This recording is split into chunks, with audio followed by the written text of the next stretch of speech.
This is the second presentation in the series where we're looking at insights from Ezekiel. This presentation is entitled Ezekiel's Instructions.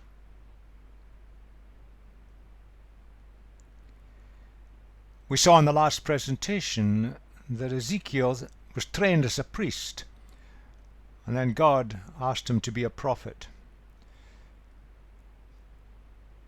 He was born in the land of Judah. He started recording what he was saying and doing when he was about 30 years of age. But at this point, he had been deported with others by the Babylonians and was living in an area south of the city of Babylon in what is today modern-day Iraq. Here's a map. They were forced-marched, the deportees, the exiles, after Jerusalem had been pillaged. And they settled south of Babylon in an area of irrigation canals known as the Kibar River or the Kibar Canal. And it was a long walk.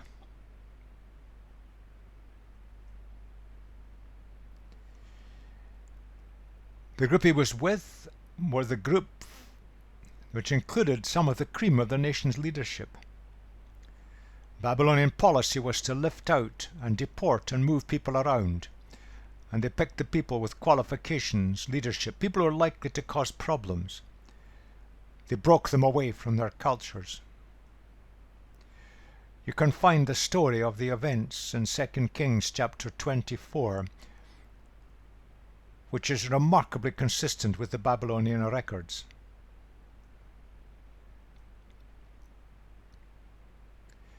The problem was this: why was God allowing this to happen to his chosen people?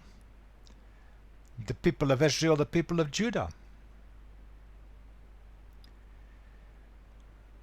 In the land of Judah,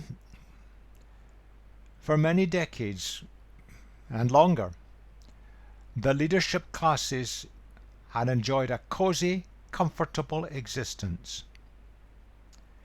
And they achieved this at the expense of the majority. The religious leaders, the political leaders, the legal leaders, each helped each other to line their own pockets. Life was good for them, the ruling elites. It wasn't very good for the rest. Nonetheless, the temple rituals went on meticulously. But spiritual reality had long since gone.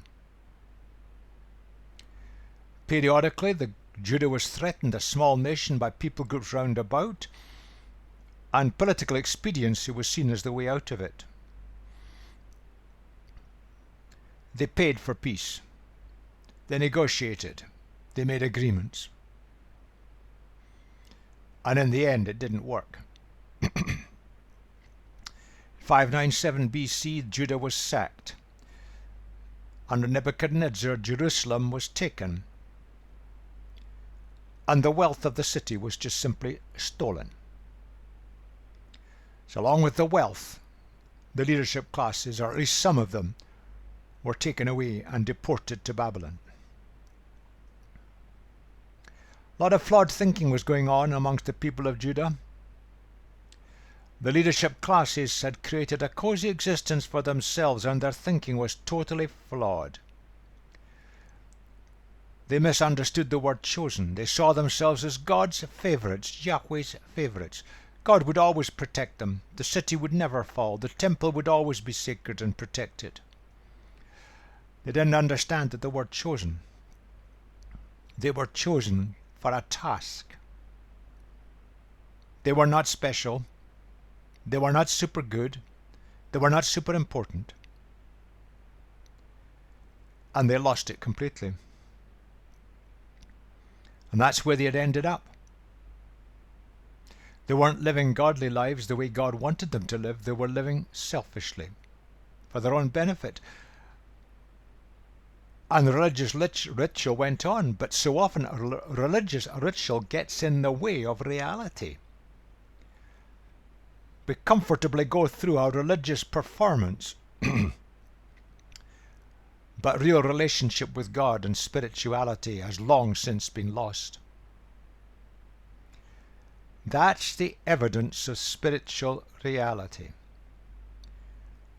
Jesus makes that absolutely clear, as does Paul.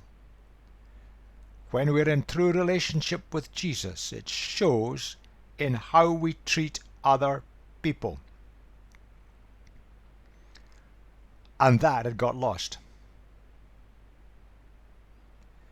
They thought their land was important, their royal line was important, their temple was important, and all these things were getting in the way of spiritual living. They were depending on things, not relationship. And they saw themselves as superior. And so if something went wrong, someone else was to blame. A lot of that around today.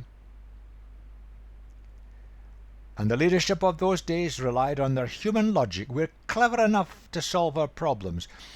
And their physical resources. They would gather armaments. They would repair the walls of the city.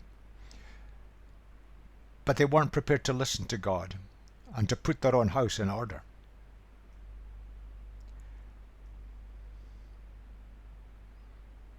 That was what was needed. The leadership classes in Jerusalem had failed to listen to Isaiah a century before. They were failing to listen to Jeremiah, who was still in Jerusalem towards the end of his time. And at the beginning they failed to listen to Ezekiel, the deportees in exile. It needed to start again, rethink everything. We've got things badly wrong. Let's go back to the drawing board. What is God saying to us?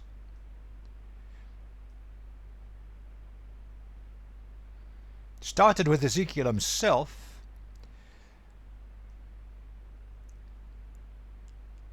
Taken out, he meets this amazing vision, described as the appearance of the likeness of the glory of the Lord. Careful use of words. Something stupendous came into his life in this vision. And he came face to face with God himself. He had seen God as the God of the people of Judah, and the God lived in the temple in Jerusalem. Now God was meeting him in the Babylonian area. His reaction? And I think all of us would do that as well.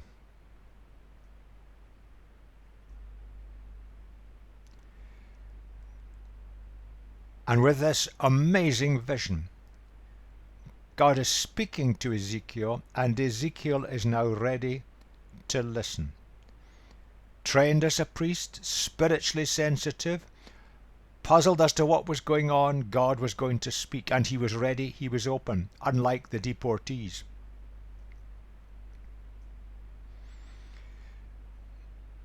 The vision is beyond human description, and indeed the language Ezekiel uses, he just trips over the grammar. He struggles. Things are like, it looked like, it was a bit as if. Quite often there are four of things, and number 4 is a symbol for universality. God is sovereign over everything. God is enthroned above his creation. He was sitting on this vision, on top of it. But Ezekiel saw him as like a human. God was seeking to relate to humanity. That's what God wants to do, and he wants our response. God has a task for Ezekiel, this young man, and will give him the instructions. But Ezekiel had to be ready. He had to understand more of God. He had to be prepared to listen, and Ezekiel was prepared to listen. And that must have been an absolute bolt out of the blue to Ezekiel. God was no longer locked up in the temple in Jerusalem. God is everywhere, even in pagan Babylon. And that's where we left the previous presentation to lead into this one. We're going to look at the instructions from chapter 2 and 3 that God was giving to Ezekiel.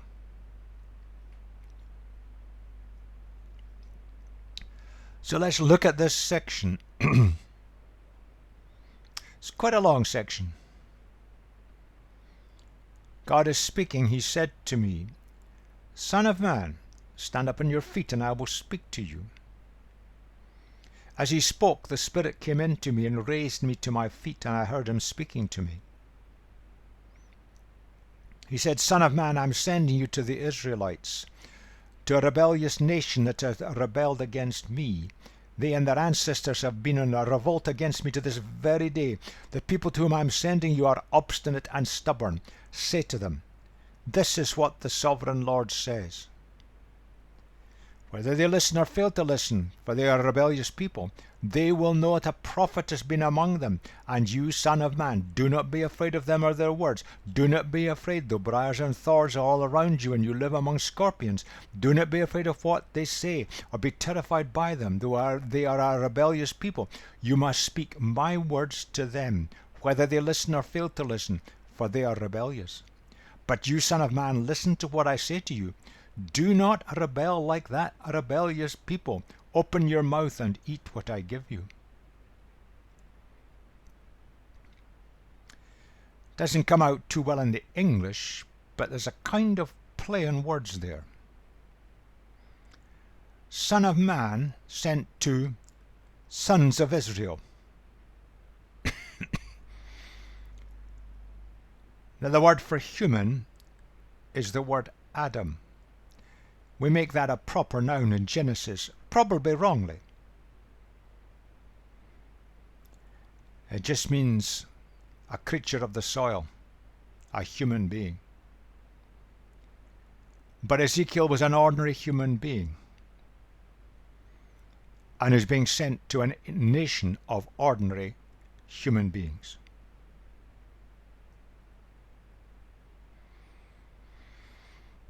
And it comes out in this section again and again, the word rebellion. They thought they knew better than God. Oh, how often we do this. In our society and in general, or in our Christian groups in the West. We work things out, we plan, we make up theologies. We think we know better than God. God knows what's best for us. God only has the best for us if only we would listen. And the sons of Israel, the descendants of Israel, that nation group, the last of whom were left in Judah, characterized by rebellion. We know better. Goes on, then I looked, and I saw a hand stretched out to me. In it was a scroll, which he unrolled before me. On both sides of it were written words of lament and mourning and woe. And he said to me, Son of man, eat what is before you. Eat this scroll, then go and speak to the people of Israel. So I opened my mouth, and he gave me the scroll to eat. And then he said to me, Son of man, eat this scroll I'm giving you, and fill your stomach with it. So I ate it, and it tasted as sweet as honey in my mouth. Then he said to me, Son of man, go now to the people of Israel and speak my words to them. You are not being sent to a people of obscure speech and strange language, but to the people of Israel. Not to many peoples of obscure language and obscure speech and strange language, whose words you cannot understand. Surely if I had sent you to them, they would have listened to you. But the people of Israel are not willing to listen to you, because they are not willing to listen to me. For all the Israelites are hardened and obstinate. But I will make you as unyielding and hardened as they are. I will make your forehead like the hardest stone, harder than flint. Do not be afraid of them and terrified by them, though they are a rebellious people.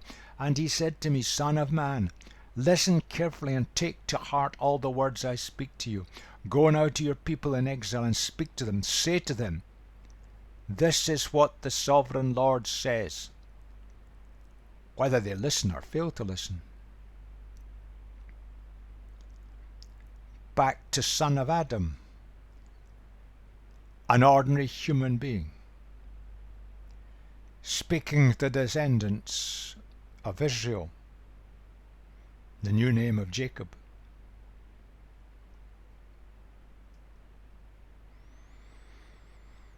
In the passage in the original language, there are several words used to describe this people group. Just very briefly looking at them because it gives a flavour of how God saw them. That word carries the idea of rising up or revolting, refusing allegiance to an overlord. God had created the nation and brought it into being, brought it out of slavery in Egypt, given them a land, provided for them. They refused allegiance to the God who done all that for them. Committing crime or breaking a law or a principle. They didn't follow what God wanted. They didn't live their lives according to the principles God had laid down for them through Moses. They thought they knew better. But it made life miserable for so many. Obstinate of faces. A kind of outward manifestation of an inner attitude. It's a kind of expression of arrogance. How dare you tell us? We know what's best. We're God's chosen people. And that speaks of an inward mental mindset. Deep within them was this fixed mindset. We will do it our way.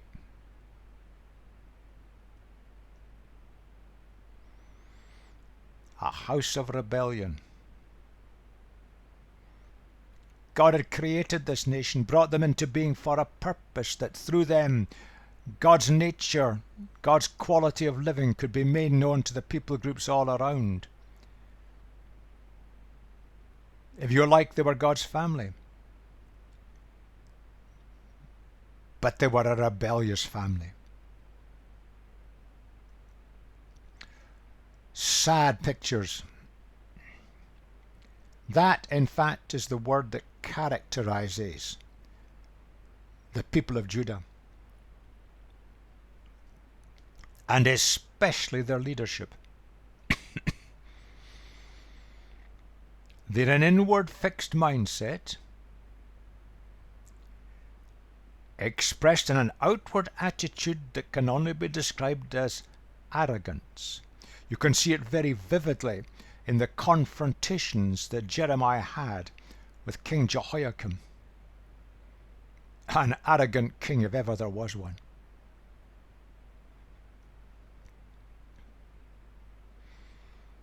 But in the end of the day, all of that comes out in practical behavior. The leadership classes were in it for themselves. They were creating a cozy life. Politicians, the legal system, the religious system, all hand in glove together to make life good for them, the inner ruling elites. And the others went to the wall.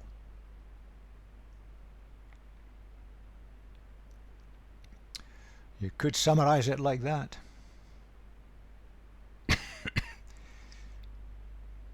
It's worth stopping for a moment and asking the question, even our own groups in the West today. That is not a characteristic that is too often seen. We run our systems. We defend our structures and theologies. Where are we down on our knees, saying, "What are you saying to us, Jesus? What do you want from us?" How sad, the people of God. They had lost their way.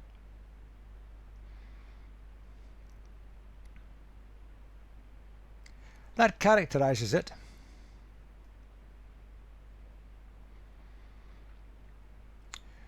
We hold our gatherings, call them committee meetings, call them presbyteries, call them synods, whatever we call them, or in a group of leaders. That's the danger. And the people of Judah their leadership had gone down that line completely.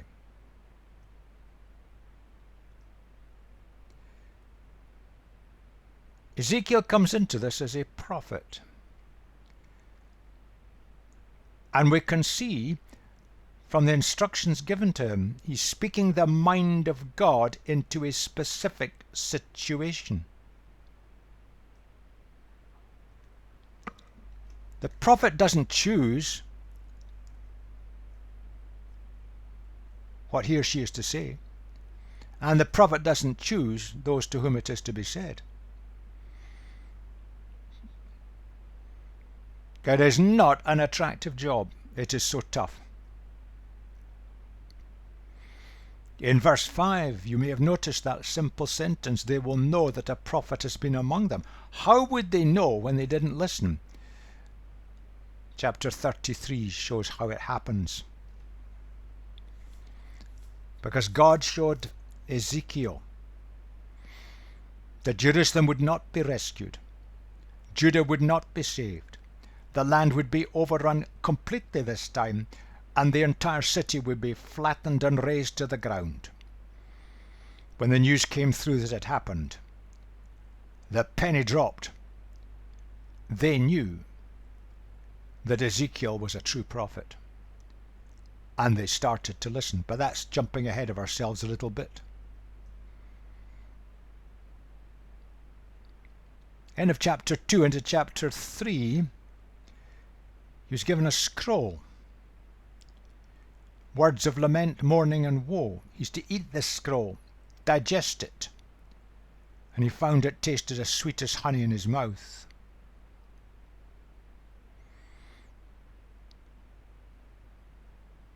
Strange picture, but remember, this is a remarkable vision. And basically what God is saying is that don't copy what your people are saying. Remember, these people were the people in exile in Babylon, and they were drawn from the leadership classes. Ezekiel was to listen to what God was saying. And written on both sides means it's a complete message.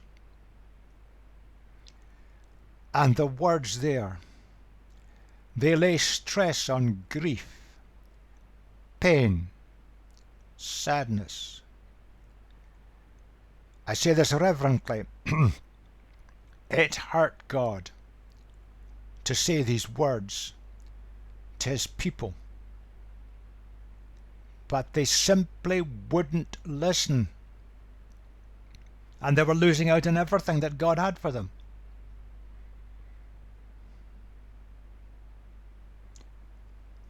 And that is a picture.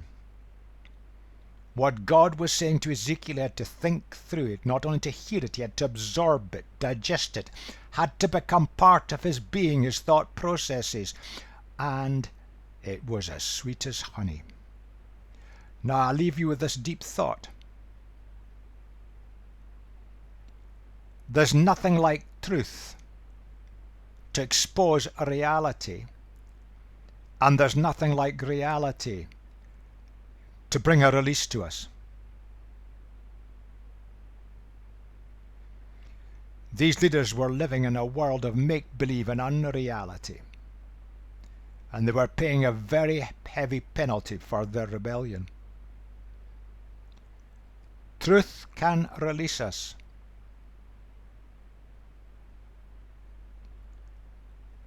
A wonderfully deep thought and principle.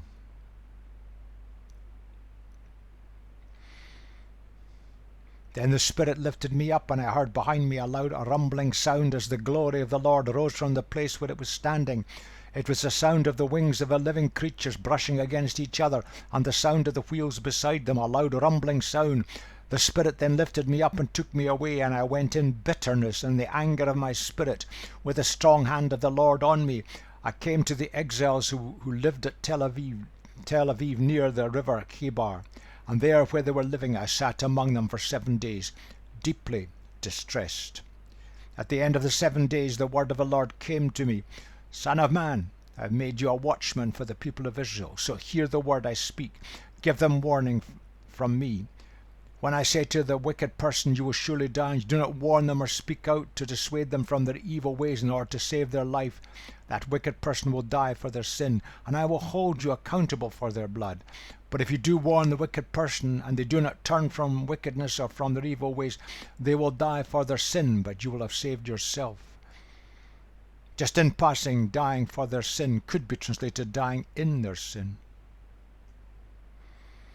Again, when a righteous person turns from their righteousness and does evil, and I put a stumbling block before them, they will die. Since you did not warn them, they will die for their sin. The righteous things that person did will not be remembered, and I will hold you accountable for their blood. But if you do warn the righteous person not to sin, and they do not sin, they will surely live because they took warning, and you will have saved yourself. Now it seems a kind of complicated picture. It starts, the commissioning is over. The vision symbolizing God starts to lift off, move away. Ezekiel is lifted out, and having received his commission, he's overwhelmed. A young man in a foreign country, in a foreign culture, all the familiar landmarks of life taken from him. Overwhelmed. To be a prophet means to be a spokesman for God. The word is so often misunderstood today, the word prophet.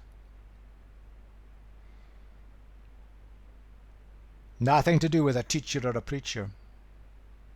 It's to be a spokesman for God, speaking only what God says, only to those to whom God wants it to be said. But the prophetic call means it's a life sentence of loneliness, alienation, and desolation. Who would want that job? We only have to look at the life of Jeremiah, who is still prophesying at this time, although older in years. How much loneliness, alienation, and desolation he suffered.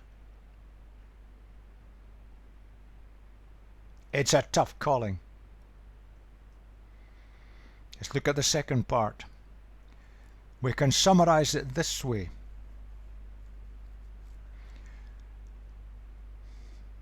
Ezekiel is responsible for delivering God's message. He has to do it. Ezekiel is not responsible for any lack of response. That is the responsibility of those who hear the message. Separates the two very clearly. Ezekiel needed to hear that. One, so that firstly he would be responsible and deliver the message. But he would not go through terrible guilt trips because people would not listen. He delivered God's message. The responsibility for acting on it, was those who heard it. And if you like, that's his central message.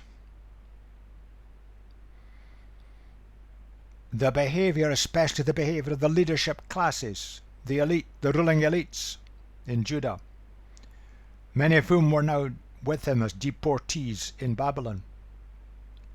Your behavior has led to the downfall of the nation of Judah.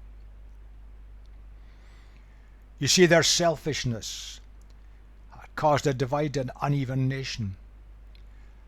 Justice had gone, the social structures had fallen apart, unity was no longer there. The nation was socially weakened. It was open to attack from other people groups around. It couldn't survive. It was just inevitable. And the call to them was start listening to what God is saying.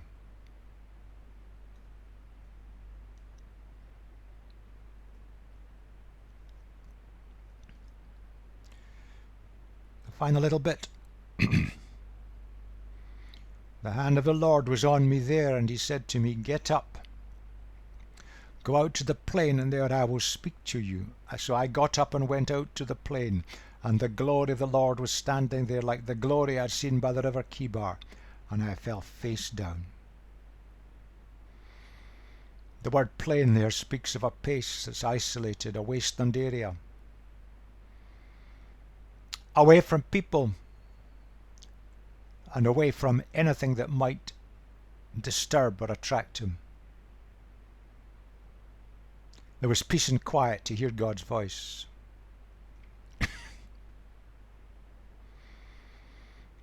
And again he falls face down. God's presence generates total awe. We need to refine that in our Christian groups in the West today.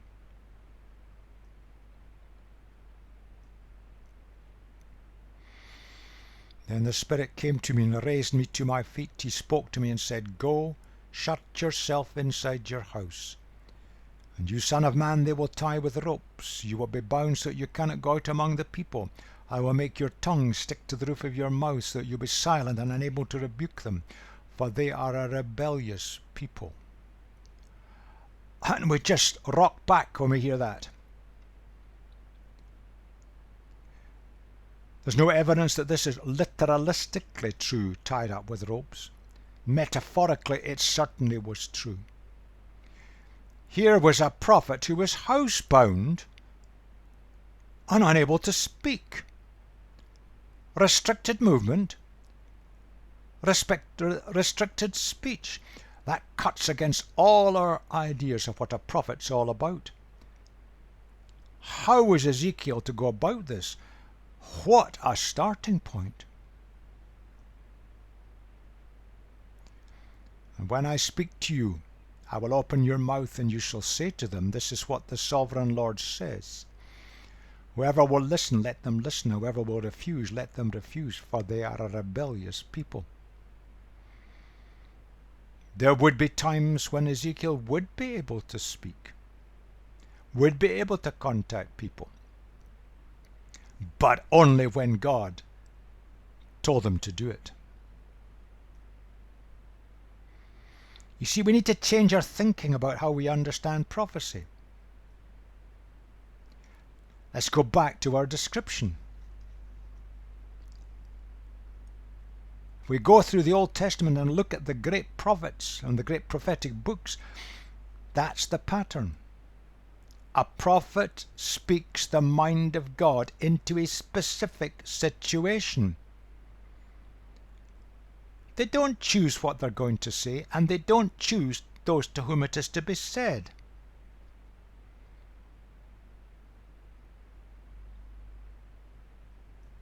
And they are not celestial fortune tellers.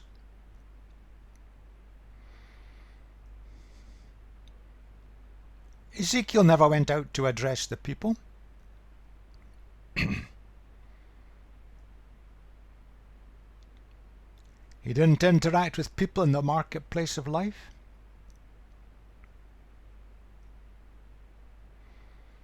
He's isolated, largely housebound for many years. And others were drifting in and out of his world. You see, that rocks us back. We've got the wrong picture of the prophet. The key thing is he speaks the mind, or she speaks the mind of God into a specific situation.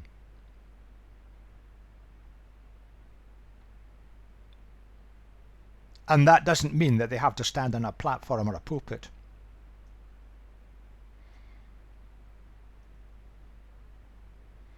You see, the exiles were so distant from God, so rebellious, they couldn't get it. The gulf between them and Ezekiel was now vast. How was it to be bridged?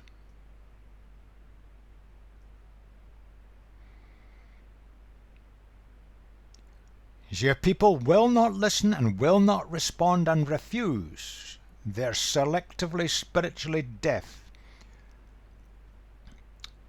How can a prophet communicate with them? Ezekiel was effectively bound in his own world. It's a very different picture of a prophet. Yes, communication did happen, but only when God directed. Great principle there, and that went on for 7 years. But when the news came through that the Jerusalem had fallen, Ezekiel was totally vindicated. The leadership group there suddenly realized, this man's told us the truth. And the way he communicated then started to change, because they were beginning to learn to listen. Took a long time.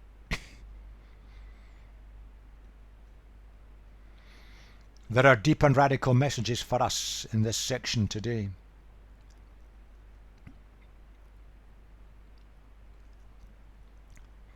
Whatever way you look at it, that happens to be true.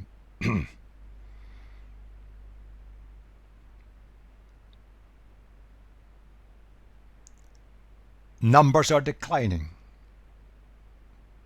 Attendances are declining, particularly in the traditional churches. But by contrast, that's also true. Where are we going wrong?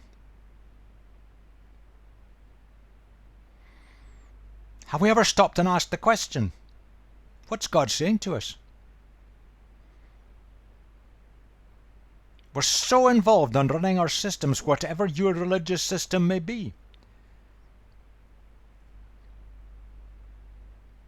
From time to time we try to improve the systems. What is God wanting to say to us? Where are we going wrong? No use blaming the culture. No use blaming others. Where are we going wrong? That's what's happening in the West today. Leadership is concerned, and there have been endless attempts to tinker with the system, to do things a bit better. But we're not really listening to what God wanting to say to us. The radical changes that are needed, we could learn from the rest of the world. Where in this situation is the prophetic voice? And if the prophetic voice did speak out, are we prepared even to listen? Over the last 50 to 70 years, there have been occasional books published where someone has come up with a prophetic voice and spoken to the Church of the West. And it has made almost no difference to what we're doing. Oh, we've got to stop and think and learn from Ezekiel's experience, the insights he brings to us today. There's a radical message for Christian communities across the West in the 21st century.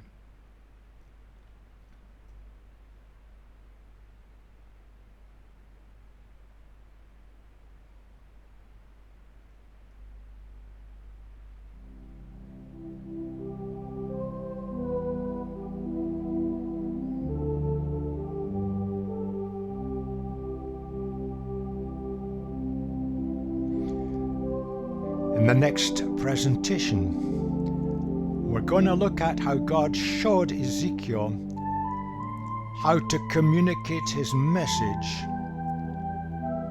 without using words. Prophecy enacted. There are great lessons in this for us today.